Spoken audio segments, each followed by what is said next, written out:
ৰাজ্যৰ আশা অংগনবাড়ী আৰু ৰন্ধনকৰ্মীসকলৰ বাবে জনাব বিচাৰিছোঁ এটা ডাঙৰ খবৰ।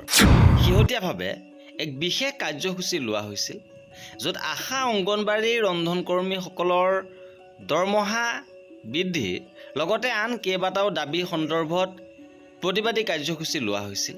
CITUৰ সহযোগত এই প্ৰতিবাদী কাৰ্যসূচী লোৱা হৈছিল, য'ত 26,000 টকা শ্ৰমিকৰ ন্যূনতম মজুৰি ধাৰ্য কৰিবৰ বাবে দাবী। CITUৰ উদ্যোগত ৰাজ্যখনৰ জিলা কমিটিসমূহৰ উদ্যোগত শ্ৰমিক বিৰোধী শ্ৰম কোড প্ৰত্যাহাৰ কৰা আৰু শ্ৰমিকৰ ন্যূনতম মজুৰি মাহিলী 26,000 টকা ধাৰ্য কৰাৰ দাবীত শ্ৰমিক বিক্ষোভ কাৰ্যসূচী ৰূপায়ণ কৰা হয়।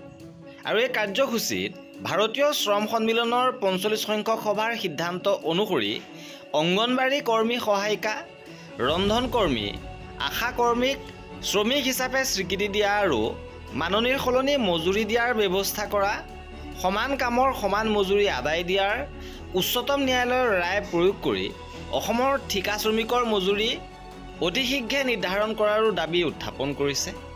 ইয়াৰ উপৰি চৰকাৰী আঁচনি ৰূপায়ণত জড়িত তৃণমূল কৰ্মচাৰী প্ৰায় 2,60,000 অংগনবাড়ী কৰ্মী সহায়িকা, আশা কৰ্মী আৰু ৰন্ধন কৰ্মীয়ে কোনো মজুৰি নাপায় দৈনিক 100 আৰু 150 টকা হাৰে মাননিৰ ধন লৈ কাম কৰি থাকিবলৈ বাধ্য কৰোৱা হৈছে। CITUৱে ৰাজ্যৰ চৰকাৰক অনতিপলমে ন্যূনতম মজুৰিৰ ক্ষেত্ৰত বিজ্ঞানসন্মত পদ্ধতি অৱলম্বন কৰি ন্যূনতম মজুৰি কমেও 26,000 টকা ধাৰ্য কৰিব লাগে বুলি দাবী জনাইছে। এতিয়া নতুন চৰকাৰে এই ক্ষেত্ৰত কেনেধৰণৰ পদক্ষেপ গ্ৰহণ কৰে সেয়া হ'ব লক্ষণীয়। আৰু এয়া আছিল আমাৰ এই ভিডিঅ'টোত। পৰৱৰ্তী আপডেটৰ বাবে আমাৰ চেনেলটো ছাবস্ক্ৰাইব কৰি ৰাখিব।